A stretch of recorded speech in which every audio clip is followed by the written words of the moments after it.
గోదావరి బనకచెర్ల అనుసంధానం ప్రాజెక్టుకు సంబంధించి ప్రస్తుత దశలో టీఓఆర్ ఖరారు చేయలేమని కేంద్ర పర్యావరణ నిపుణుల కమిటీ స్పష్టం చేసింది.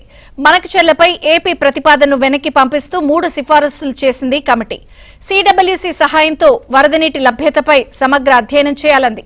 అలాగే గోదావరి వాటర్ డిస్ప్యూట్ ట్రిబ్యునల్ అవార్డును, అలాగే 1980కి విరుద్ధంగా ఉందన్న ఆరోపణలను పరిగణలోకి తీసుకోవాలని సూచించింది. టీఓఆర్ తయారీకి ముందు రాష్ట్రాల మధ్య జల పంపిణీపై క్లారిటీ కోసం కేంద్ర జల కమిషన్ అనుమతి తీసుకోవాలని కేంద్ర పర్యావరణ నిపుణుల కమిటీ సిఫారసు చేసింది.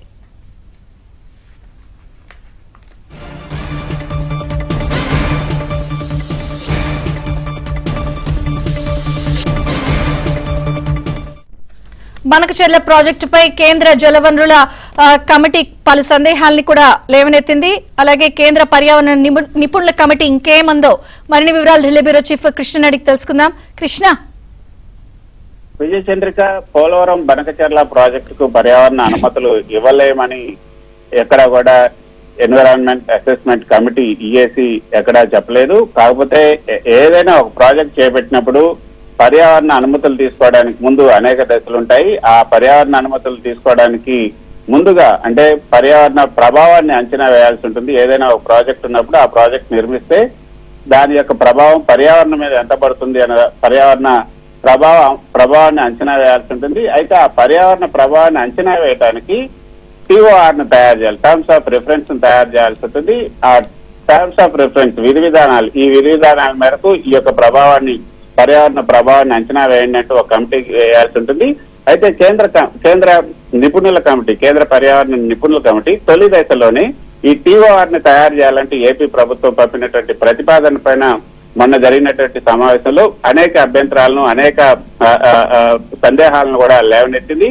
అందులో ఇప్పుడు Godavari water dispute tribunal award 1980కి విరుద్ధంగా ఈ ప్రాజెక్టు ఉన్నట్లుగా అర్థమవుతుంది. అంతేకాకుండా పోలవరం ప్రాజెక్టుకి సాగర్ పోలవరం ప్రాజెక్టుకి 2005లో కేంద్రం అనుమతి ఇచ్చిన తర్వాత ఈ యొక్క పొరుగు రాష్ట్రాలైనటువంటి ఛత్తీస్గఢ్ కానీ లేకపోతే మిగతా రాష్ట్రాలు ఏవైతే ఉన్నాయో పొరుగు రాష్ట్రాలు, వాటికి సంబంధించి కూడా కొన్ని అభ్యంతరాలు లేవనెత్తారు. సో వాటన్నిటిని కూడా పరిగణలోకి తీసుకోవాల్సినటువంటి అవసరం ఉంటుంది. అదేవిధంగా తెలంగాణ లేవనెత్తినటువంటి అభ్యంతరాలు వీటన్నిటిని కూడా పరిగణలోకి తీసుకొని ఆ తర్వాతనే టర్మ్స్ ఆఫ్ రిఫరెన్స్ ని తయారు చేయాల్సి ఉంటుంది అంటూ 3 సిఫార్సులు చేసింది. కేంద్ర జల సంఘం సహాయంతో ముందు వరద నీటి లభ్యత ఎంత ఉంది, దానిపైన ముందు సమగ్ర అధ్యయనం చేయండి. తర్వాత ఈ యొక్క గోదావరి వాటర్ డిస్ప్యూట్ ట్రిబ్యునల్ అవార్డుకు అనుగుణంగా ఈ ప్రాజెక్ట్ ఉందా లేదా అన్నది కూడా పరిగణలోకి తీసుకోవాలి.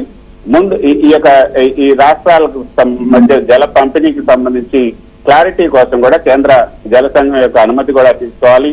ఈ ప్రాజెక్టు యొక్క లాభాలను కూడా అందులో ప్రస్తావిస్తూ దాదాపు 80 లక్షల మందికి తాగునీరు అందించాలన్న ఉద్దేశంతో ఈ ప్రాజెక్టును చేపట్టారు. 3 లక్షల హెక్టార్లు కొత్త ఆయకట్టు భూమిని సృష్టించడం, అదేవిధంగా 9.14 లక్షల హెక్టార్ల ప్రస్తుత ఆయకట్టును స్థిరీకరించడం, ఉద్యోగ పారిశ్రామిక అవసరాల కోసం 20 టీఎంసీల నీటిని సరఫరా చేయడం, 400 మెగావాట్ల విద్యుత్ పంపిణీ కూడా చేయాలనే ఉద్దేశంతో ఈ ప్రాజెక్టును నిర్మించారు.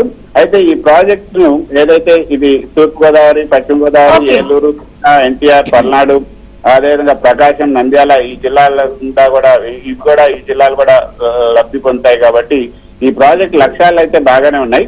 కాబట్టి ఇది అన్ని పారామీటర్స్ లో అనుగుణంగా ఉందా లేదా అన్నది మీరు తాము లేవనెత్తినటువంటి సందేహాలను తీర్చి మళ్ళీ వెనక్కి పంపాలి అంటూ ఇప్పుడు ఏదైతే ఏపీ పంపినటువంటి ప్రతిపాదనలు వెనక్కి పంపడం జరిగింది. Thank you Krishna.